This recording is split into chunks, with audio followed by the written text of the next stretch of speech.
Scrivere è l'arte di trasformare l'immaginazione in realtà, una parola alla volta. È così che lo scrittore e drammaturgo J.M. Barrie, creatore di Peter Pan, descrive il processo che sta alla base della creazione di una storia. Creare mondi e personaggi immaginari è senz'altro un atto estremamente stimolante, estremamente affascinante, ma anche, diciamocelo, una bella sfida. In questa nuova serie di video Come scrivere una sceneggiatura andremo ad esaminare insieme l'arte e il mestiere della scrittura per il cinema e la televisione. Inizieremo da zero, cercando di capire come sviluppare l'idea per una storia, per una sceneggiatura. Proseguiremo poi con la fase preparatoria precedente alla stesura della nostra sceneggiatura e vi rimando poi a un terzo video nel quale vedremo dal punto di vista pratico e dal punto di vista tecnico come si impagina, come si scrive proprio fisicamente una sceneggiatura secondo gli standard del cinema e della televisione internazionale. Prima di cominciare però, se ancora non l'avete fatto e i contenuti che pubblichiamo su questo canale vi intrigano, vi invito a iscrivervi al canale. È un piccolo gesto per voi, ma per me significa moltissimo ed è anche un modo per supportare la creazione di contenuti simili a questo. Grazie di cuore a chi lo farà e noi ci tuffiamo nell'oceano affascinante e immenso che è la scrittura. Sentiamo spesso dire che per scrivere una storia, sia essa per il cinema, per il teatro, per la narrativa, occorre avere un'idea originale. Già, ma che cos'è quest'idea originale? E soprattutto in un mondo nel quale siamo costantemente bombardati da contenuti, sia storie su Instagram, reel su TikTok, pubblicità oltre ai più tradizionali film e serie televisive.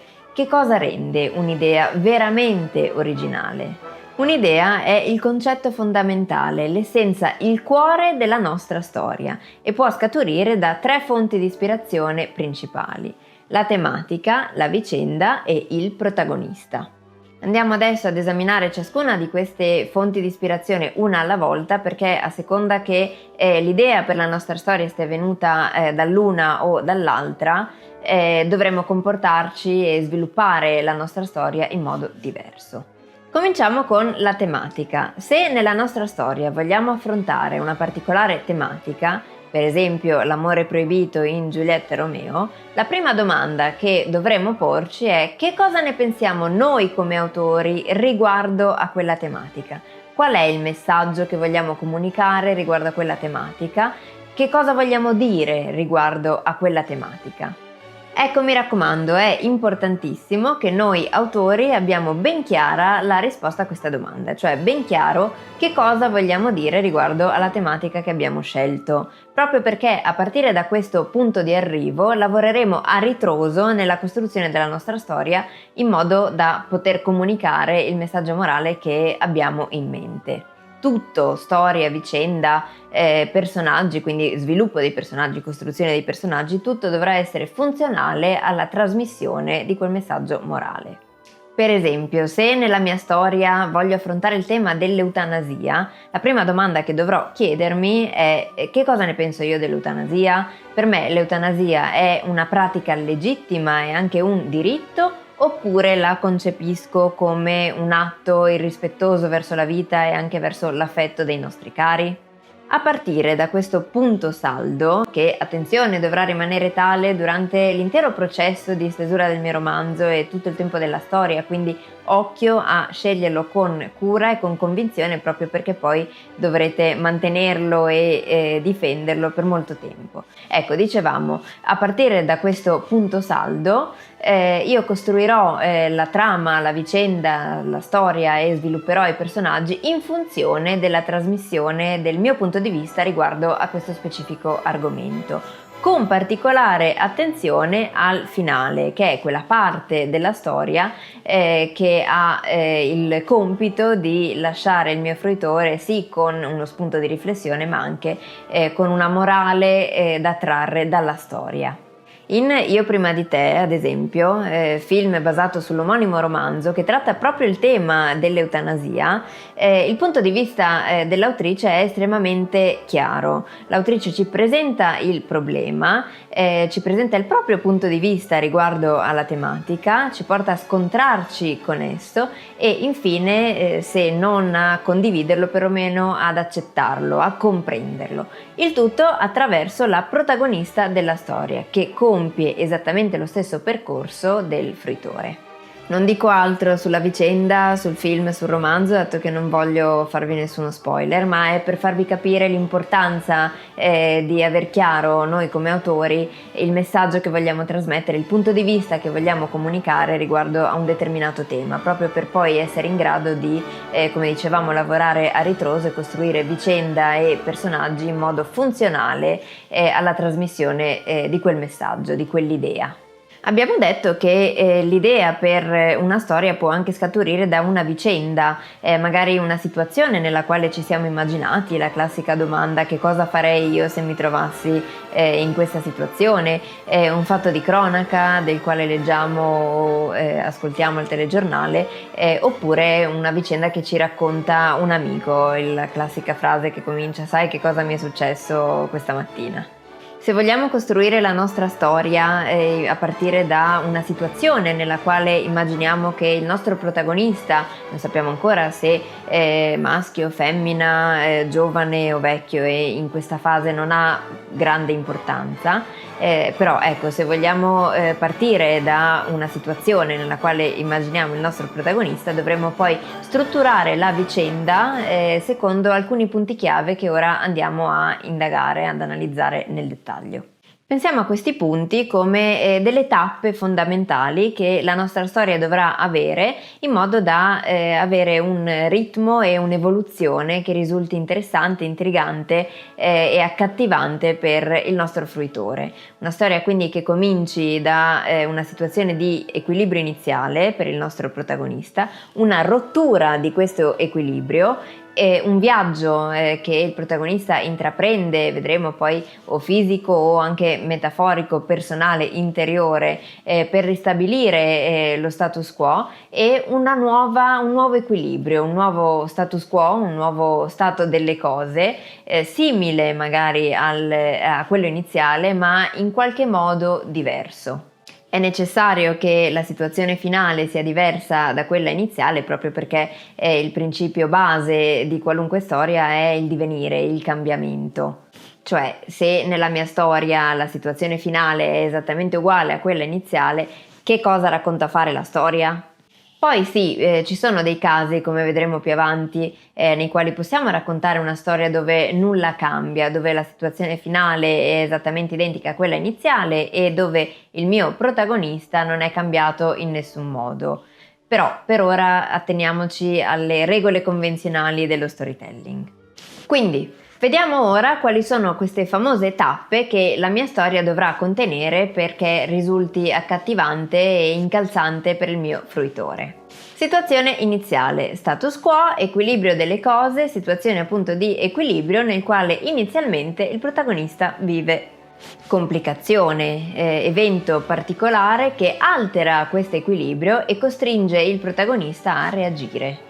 Situazione iniziale e complicazione insieme costituiscono la premessa della nostra storia. Per esempio, tornando al nostro esempio di Giulietta e Romeo, la premessa sarebbe i componenti di due famiglie rivali, situazione iniziale, si innamorano perdutamente. Complicazione e alterazione dell'equilibrio della situazione iniziale. Torniamo alle tappe della nostra storia. Azione. Viaggio, inteso come serie di eventi, serie di peripezie che il nostro protagonista dovrà compiere per tornare a ristabilire e poter godere di una situazione di equilibrio che inizialmente aveva perso a seguito della complicazione. Momento di crisi, ovvero situazione nella quale qualcosa nel piano del protagonista, nel piano che il protagonista aveva escogitato per ristabilire l'ordine iniziale delle cose, qualcosa va storto. Climax. situazione di massima intensità emotiva.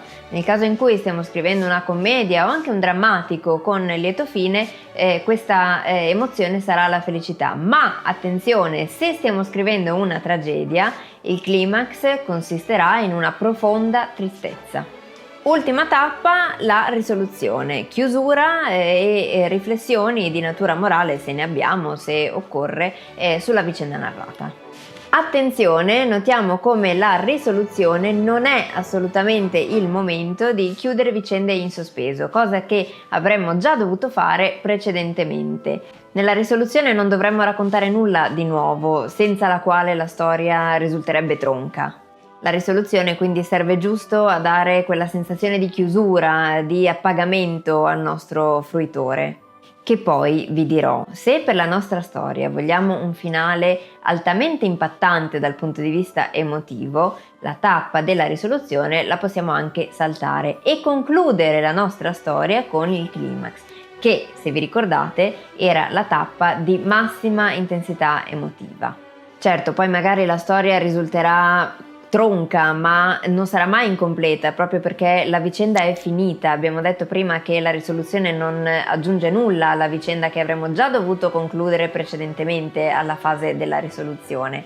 Quindi la storia è finita e il nostro fruitore non ha poi il tempo di riprendersi dopo essere stato travolto dall'emozione del climax, e l'emozione del climax non viene annacquata, diluita con la risoluzione. Chiaramente è una strategia rischiosa, è una tecnica anche difficile da padroneggiare, ma è una strategia che, se fatta bene, se ben condotta, risulta estremamente efficace in quanto a impatto emotivo che la nostra storia avrà sul fruitore. Come abbiamo avuto modo di constatare, questo modo di costruire la nostra storia è condotto principalmente in base agli eventi, è cioè un modo di ideare e di disporre gli eventi in un certo ordine in modo da creare un crescendo emotivo e variazioni ritmiche in termini di racconto della storia, in modo da intrattenere ed emozionare il nostro fruitore.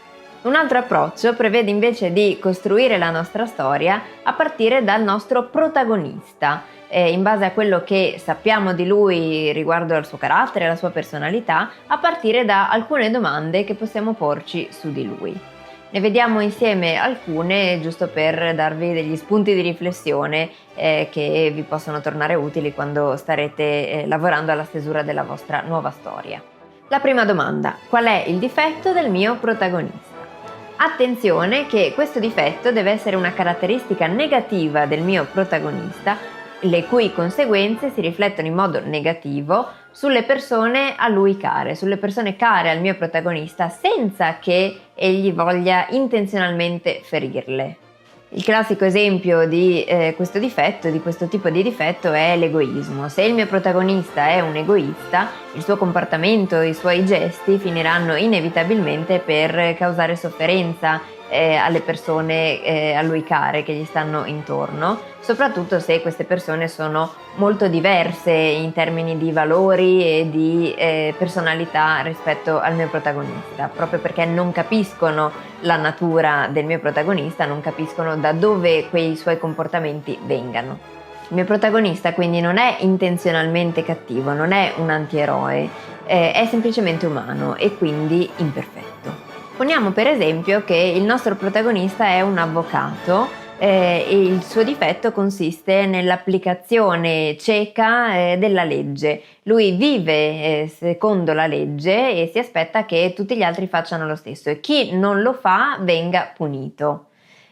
Questa visione in bianco e nero del mondo è un difetto, proprio perché sappiamo che il mondo non è bianco e nero, ma questo lo sappiamo noi e non il nostro protagonista, che invece lo deve scoprire, lo deve imparare. Altro punto qui a cui fare attenzione: l'individuazione da parte nostra come autori del difetto del nostro protagonista è un passo fondamentale. Dedicateci molta attenzione proprio perché è estremamente importante per rendere il personaggio credibile, umano, tridimensionale. Pensateci, a nessuno interessa sapere che cosa succede a un personaggio che è troppo perfetto, troppo bello, generoso, simpatico, intelligente, ricco, famoso, proprio perché non lo percepiamo come vicino alla nostra condizione, e ci sta anche leggermente antipatico, diciamocelo. Oltre al fatto che se il nostro personaggio non ha un difetto caratteriale, probabilmente non ha nulla da imparare, quindi io come autore non ho nessuna storia da raccontare.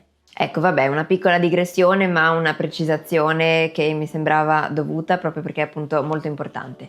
Proseguiamo con le domande che dobbiamo porci riguardo al nostro protagonista. Qual è la situazione peggiore nella quale il nostro protagonista potrebbe trovarsi? Conoscendo il nostro protagonista, qual è la situazione nella quale sarebbe più in difficoltà? Chiaramente deve essere una situazione diametralmente opposta al suo universo valoriale, ai suoi principi, e magari una circostanza che va proprio a stimolare quei comportamenti che derivavano da quel difetto che abbiamo individuato, da quella caratteristica negativa della personalità del nostro protagonista. Tornando all'esempio che stavamo facendo, il nostro avvocato, il protagonista della nostra storia, poniamo che il nostro avvocato è anche padre di famiglia e riceve in affidamento la difesa di un uomo che scopre essere colpevole di stupro di una giovane donna. Terza domanda: qual è la sua prima reazione? Quale sarebbe la prima reazione del mio protagonista per far fronte a questa nuova situazione? Che cosa farebbe il mio protagonista per risolvere questo problema che gli si è presentato? Torniamo all'esempio di prima. Il nostro avvocato scopre che il proprio cliente è colpevole e la sua prima reazione è abbandonare il caso, lasciare il caso, fare in modo che quel caso venga affidato a un altro avvocato dello studio magari. È il modo più semplice, più immediato di liberarsi da una situazione antipatica. Noi autori glielo permettiamo? Certo che no. Quali effetti indesiderati potrebbe sortire questa reazione impulsiva da parte del nostro protagonista? Come ogni azione impulsiva che si rispetti, anche quella del nostro protagonista ha degli effetti collaterali, per così dire, che non solo non risolvono il problema, ma peggiorano addirittura la sua condizione. Torniamo al nostro esempio: il capo dello studio di avvocati nel quale lavora il nostro protagonista non solo non gli permette di abbandonare il caso, ma per una serie di motivi legati al suo lavoro, il nostro protagonista deve assolutamente vincere la causa e se la perderà verrà licenziato. Ci poniamo la quarta domanda: qual è il personaggio dal quale è meno probabile che il nostro protagonista riceva aiuto? Entra in gioco un nuovo personaggio, un personaggio molto lontano dall'universo del nostro protagonista, sia per condizioni di vita che per universo valoriale e morale, e i due personaggi non si sarebbero mai incontrati, non si sarebbero neanche mai considerati in una situazione normale, ma in una situazione così straordinariamente disperata, per così dire, il nostro protagonista comincia a considerare di accettare l'aiuto offerto da questo personaggio. Il nostro avvocato protagonista potrebbe per esempio essere avvicinato da un criminale, rivale del suo cliente, che gli chiede facile accesso al suo cliente per ucciderlo e regolare magari una questione di conti che avevano in sospeso nelle loro bande criminali, per così dire. A questo punto il nostro protagonista si trova davanti a una possibile soluzione al suo problema iniziale, alla sua complicazione, per tornare alla terminologia che abbiamo usato prima, ma chiaramente questa situazione introduce un altro dilemma morale, ovvero il nostro protagonista si renderebbe complice di un altro crimine. Va da sé che all'inizio della nostra storia il nostro avvocato protagonista non avrebbe mai accettato una proposta del genere, ma ora, alla luce degli eventi recenti e della situazione dal suo punto di vista disperata nella quale lui versa, perlomeno la contempla. Proseguiamo con le nostre domande. Questo nuovo personaggio, che azioni potrebbe spingere il nostro protagonista a compiere? Che atti compirà il nostro protagonista ora che ha accettato l'aiuto di questo nuovo personaggio che gli mostra un nuovo modo di stare al mondo, un nuovo modo di dirimere le controversie e di risolvere i problemi? Torniamo al nostro esempio. L'avvocato ha ricevuto una proposta dal criminale rivale del cliente del nostro avvocato protagonista, e questo avrà un impatto sia che il protagonista scelga di accettare o di rifiutare la proposta del criminale. Che cosa farà ora l'avvocato protagonista? Che, ben inteso, cosa farà non significa solo se accetterà o rifiuterà la proposta. Certo, sicuramente dovremo chiarire anche questo punto nella stesura della nostra storia, ma significa anche delle domande più ampie. Per esempio, il nostro avvocato ne parlerà con la moglie, ne parlerà con il capo, deciderà di mantenere questo segreto solo per sé. Entrambe queste scelte hanno un peso per il nostro protagonista e determinano un diverso percorso che il nostro protagonista intraprenderà. Quinta e ultima domanda: chi aiuta il protagonista e chi lo ostacola? Nella rete di relazioni del protagonista, chi è dalla sua parte e chi invece gli gioca contro? E tra quelli che sono dalla sua parte, chi è sincero, su chi veramente lui può veramente contare e chi invece sta facendo il doppio gioco? Il criminale che ha proposto al nostro avvocato il piano per uccidere il cliente del protagonista è sincero, o magari pianifica di riversare poi la colpa sull'avvocato, sul nostro protagonista? C'è qualche altro personaggio che sembra stare dalla parte del nostro protagonista, come magari il suo capo, magari anche la moglie, ma in realtà progettano poi di fregarlo e stanno facendo il doppio gioco? Ci sono altri personaggi che intervengono nel percorso del protagonista? Se sì, come? Queste sono tutte domande che sono collegate a quella che ci stavamo facendo prima e alle quali dovremo rispondere in sede di stesura della nostra storia. Come abbiamo intuito, questo modo di costruire la storia è più legata alla psicologia del personaggio. Costruiamo un protagonista, costruiamo il suo carattere, ideiamo la sua personalità e lasciamo che a partire da quel personaggio, dalle caratteristiche di quel personaggio, si delinei la vicenda. Invece, se vi ricordate, nella strategia di ideazione della storia che abbiamo visto prima, il discorso era al contrario, cioè avevamo una serie di eventi che noi disponevamo a creare la nostra storia e di conseguenza si delineava anche il personaggio.